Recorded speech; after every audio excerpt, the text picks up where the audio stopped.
Alors, le cabinet donc, Comptoir des RH, c'est un cabinet qui s'adresse précisément, plutôt spécifiquement aux associations.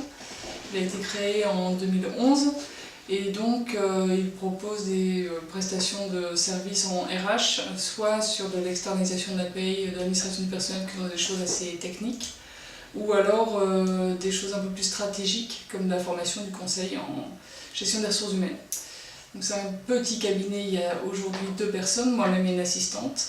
Et puis voilà pour l'essentiel. C'était surtout de pouvoir envisager sereinement la 3e année parce qu'elle est souvent considérée comme fatidique, donc j'étais dans le cadre de la 3e année. Et puis pouvoir déjà prendre un temps de réflexion parce que c'est un cabinet qui est en développement et je voulais pouvoir m'arrêter 5 minutes pour pouvoir réfléchir à ça. Et parce que j'ai un projet de développement, de mettre en place un staff, d'organiser un staff de formateurs parce qu'on intervient France entière et donc de pouvoir démultiplier la formation France entière. Alors ça m'a apporté pas mal de choses parce que déjà justement d'arrêter la spirale, c'est vrai qu'on est énormément accompagné avant la création et plus tellement une fois que c'est créé.